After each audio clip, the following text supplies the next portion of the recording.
A gente vai ver agora o exemplo de cálculos estequiométricos envolvendo solutos. E um exemplo disso é a titulação ácido-base. Então, primeiro, vamos entender como que é feita essa titulação. A titulação é uma prática muito comum em laboratórios de química. Então, vamos supor que eu tenho lá no laboratório de química um vidrinho assim, com uma solução aquosa de hidróxido de sódio. Só que esse vidrinho estava velho e eu não consegui ler a concentração do meu hidróxido de sódio. Então, eu não sabia qual era a concentração dessa minha solução.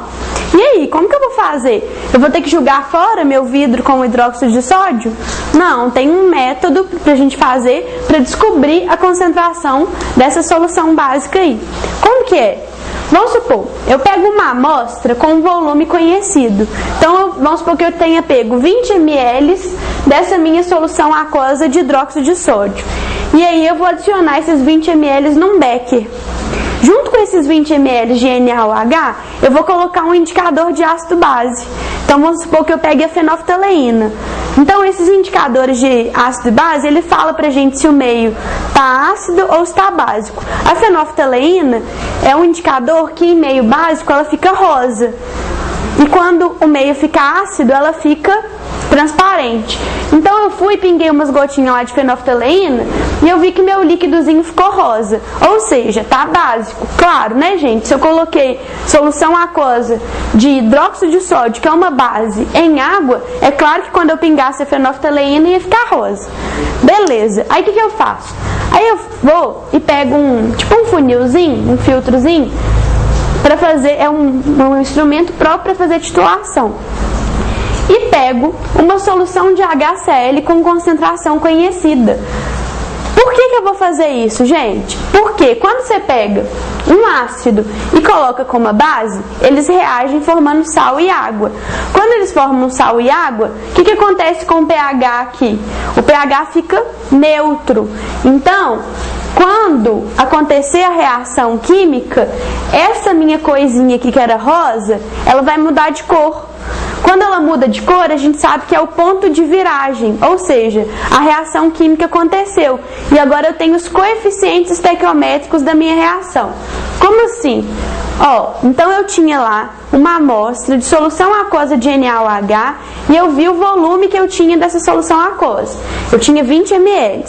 Eu fui e coloquei uma solução de ácido clorídrico com concentração conhecida. Eu fui pingando aos pouquinhos no negócio que está milimetrado. Então dá para saber o tanto que eu gastei de ácido clorídrico para neutralizar essa base. E aí, eu cheguei no ponto de viragem lá, mudou de cor. Aí eu vou e fecho aqui a torneirinha e para de pingar ácido clorídrico. E eu vejo, aqui eu faço a leitura de quanto que eu gastei de ácido clorídrico, o volume que eu gastei. Aí vamos supor que na minha leitura aqui, eu vi que eu gastei 30 ml de solução ácida. Aí o que eu vou fazer? Para descobrir o número de mols que eu gastei de HCl, eu vou fazer uma regra de 3. A concentração da minha solução era de 0,5 mol por litro, ou seja, eu tenho 0,5 mol de ácido clorídrico em 1 litro de solução.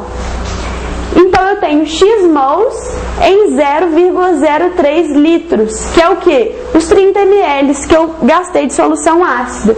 Fazendo essa regra de 3, eu descobri que eu gastei 0,015 mol de HCl para neutralizar aquela minha solução básica. E aí, o que eu faço agora? Eu vou montar aqui a reação química que aconteceu. Eu tinha lá ácido clorídrico que reagiu com hidróxido de sódio e formou NaCl mais água. Todo mundo na proporção de 1 para 1 para 1 para 1. Ou seja, se eu gastei 0,015 mol de HCl, eu vou ter que ter lá 0,015 de NaOH. Por quê? A quantidade em mols que eu tinha do ácido para neutralizar essa base vai ser igual, porque a reação acontece na proporção de 1 para 1. Então, se eu gastei 0,015 mol de HCl, significa que lá eu tinha 0,015 mol de NaOH. Aí o que eu faço com isso? Eu tenho a quantidade em mol que eu tinha num volume definido, que foi o volume da nossa amostra, de 20 ml. Então o que eu faço? Eu tenho 0,015 mol em 0,02 litros. Então, eu tenho a concentração do NaOH da amostra, que é de 0,75 mol por litro. Assim, eu consegui descobrir aqui, então, qual que era a concentração do meu vidro lá de solução aquosa de NaOH, que eu não sabia, porque tinha ficado velho e eu perdi lá qual que era a concentração. Então, não precisei de jogar minha solução fora.